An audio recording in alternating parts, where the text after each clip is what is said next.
कैसे नाश कराए। भाई राम किशन मोदी नहीं कर सकते। इस बात को अगर ध्यान में रखोगे तो कभी मार नहीं खाओगे। हम सभी से विशेष अनुरोध करते हैं कि जहां भी जाए गोलियां चलाई जा रही है, इससे बड़ा कोई दुर्भाग्य हो नहीं सकता। जहां इन्होंने जो लड़ाई लड़नी चाहिए वहां तो लड़ नहीं रहे, अपनों के साथ लड़ाई लड़ रहे। अपने साथियों के लिए भाई मैं तो एक ही बात कहता हूँ, मैं तो किसान का बेटा हूँ और आपके बीच का, और राजनीति बाद की चीज है। राजनीति के नाते नहीं आया मैं, किसान मजदूर की जिंदगी बर्बाद करता हूँ। आपका समर्थन है, मेरी जहाँ भी जरूरत पड़े कहीं भी, अगर भाई गोली खाने की जरूरत पड़े तो मैं सबका आगे मंदिर ला लिया, तुमने कोई दिक्कत नहीं। और आप लोगों ने आज जो धरना दिया है इसका समर्थन करता हूँ। अरे एक दिन आएगा ये बीजेपी इस देश से जाएगी। अरे मोदी अरे मैं अगली बार सरकार बनाऊंगा, सरकार भी नहीं बनेगी इसकी। आप लोगों से मैं एक ही बात कहता हूँ, भाई जहाँ भी जाके हो ना इकट्ठे हो, सबको इकट्ठे करो, सबको मनाओ, सबको साथ जोड़ो। तो मुद्दा बनाना चाहिए कि चाहे वो प्राइवेट बैंक का है और चाहे वो सरकारी बैंक का है, उसको सारे का सारा माफ कराया जाए। ये मुद्दा सबसे पहला है।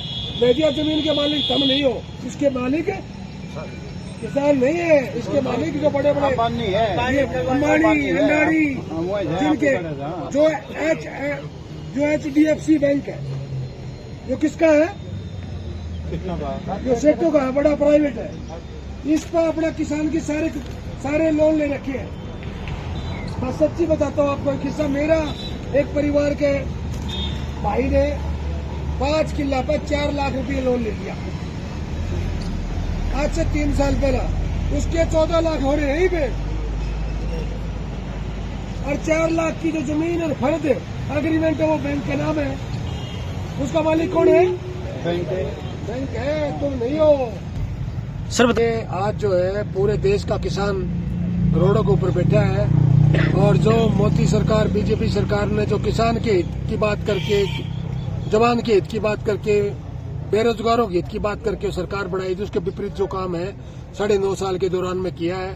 किसानों के पहले कम से कम 6 महीने के दौरान में धरने दिए, दिल्ली के बाहर बैठे रहे, 6 महीने धरने दिए, उसके बाद में 13 महीने धरने दिए।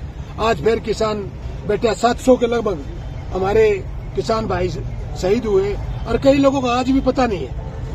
ऐसे ही सरकार ने जाति की। तो मैं तो एक मांग करता हूँ इस मोदी सरकार से, हरियाणा सरकार जो बीजेपी की सरकार है, इन किसानों के साथ टकराव ना करे। ये अपने हैं, ये अपने आप के हैं, ये लोग हमारे हैं। और अगर किसान इस देश का बर्बाद हो गया तो देश के लिए खतरा है। वो दिन याद करो जब आजादी के टाइम में इस देश के लिए पेट भरने के लिए भी हमारे पास अनाज नहीं था। आज किसान की बदौलत, मजदूर की बदौलत और नौजवान की बदौलत सुरक्षित है। तो हम इस सरकार से मांग करते हैं, जो भी किसान की जो मांग है वो सारे की सारी जायज है, वाजिब है, और इस किसान की मांग को जल्दी से जल्दी अपनी मंजूर करें।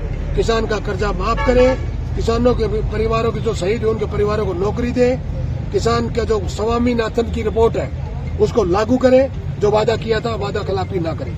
सर हरियाणा को चारों तरफ से रोक लिया गया है, दिल्ली को रोक लिया गया है, एक पंजाब के किसान से सरकार इतनी क्यों डरी हुई है कि उन्होंने सारे रास्ते जाम कर दिए हैं? क्या एक आम आदमी रोड पार नहीं कर सकता? क्या पंजाब का आदमी दिल्ली नहीं जा सकता? क्या उसको चारों तरफ से रोक लिया है? ये दुर्भाग्य के साथ कहना पड़ रहा है कि आज जो है छावनी बना रखी है, अपनों के ऊपर गोलियां चलाई जा रही है।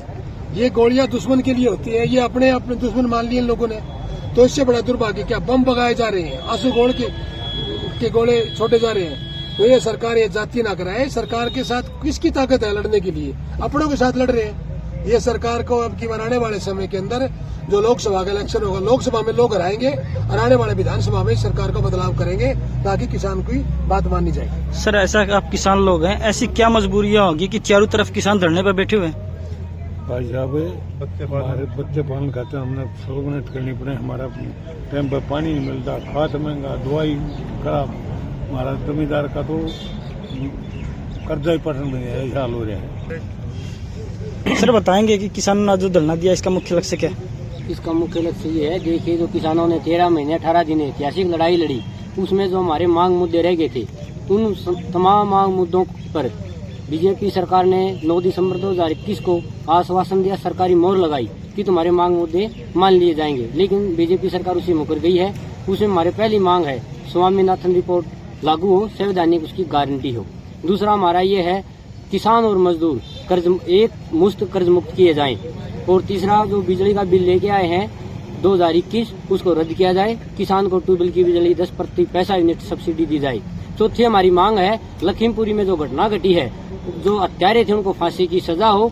केंद्र में जो राज्य पद पर बैठे हुए हैं टेनी मिश्रा, उनको बर्खास्त किया जाए और जो पीड़ित किसान थे और एक पत्रकार साथी था उसको न्याय मिले, उसकी आर्थिक मदद हो। इसके साथ साथ हम कहना चाहते हैं कि मनरेगा का बजट बढ़ाया जाए, उसमें काम के दिन बढ़ाए जाएं। इनके साथ साथ हम कहना चाहते हैं कि युवाओं को रोजगार दे, जो अग्निपथ लेके आए हैं उसको रद्द किया जाए, परमानेंट स्थायी भर्ती हो और ये कौशल रोजगार लेके आए हैं ये भी बंद किया जाए। और ये पोर्टल लेके आई है, पोर्टल इसको हम पोर्टल सरकार बोलते हैं, ये पोर्टल को बंद करे।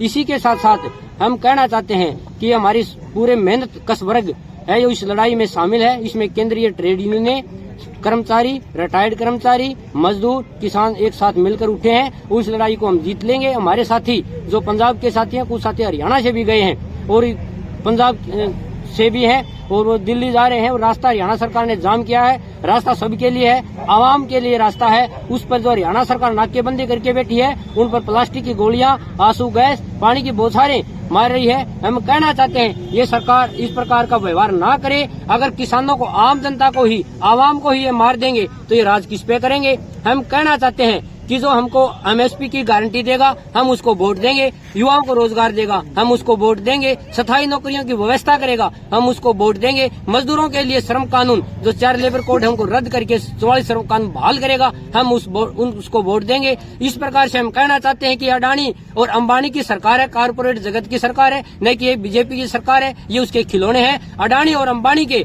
आधार पर, उनके कहे पर ये काम करते हैं। आज अडानी और अंबानी ने इतने लंबे पैर पसार लिए हैं कि ये किसानों की जमीन को हड़पना चाहते हैं और नौकरियों को खा जाना चाहते हैं। इससे युवा भी बेरोजगार हो जाएगा, वह कंपनियों में काम करेगा और किसान की जमीन हड़पने के बाद उसके बच्चे कंपनियों में मजदूरी करेंगे। इस प्रकार से बंधुआ मजदूर बनाना चाहते हैं। और हमने पहले भी जो आजादी की हमारी लड़ाई 1857 से शुरू हुई थी, 1947 तक हमने 90 वर्षों तक जो लड़ाई लड़ी थी वह एक British company, east India company के खिलाफ लड़ी थी। आज भी हमारी लड़ाई ब्रिटिश इंडिया कंपनी के समान ही जो कारपोरेट जगत है उसके खिलाफ लड़ाई है। इस लड़ाई को हम सब मिलजुल करके पूरा आवाम मेहनत कश वर्ग लड़ेंगे और जीतेंगे, कामयाब होंगे। धन्यवाद। ये धरना तो आज ही चलेगा या आने वाले टाइम तक? ये आज हमारा अस्केम का आह्वान था। 26 जनवरी को परेड करी थी और दूसरा आह्वान था 16 फरवरी को भारत बंद का, उसने हमने सफल बनाया है। उसके बाद संयुक्त मोर्चा की जो कॉल आएगी उसमें फुल चढ़ाने का काम करेंगे।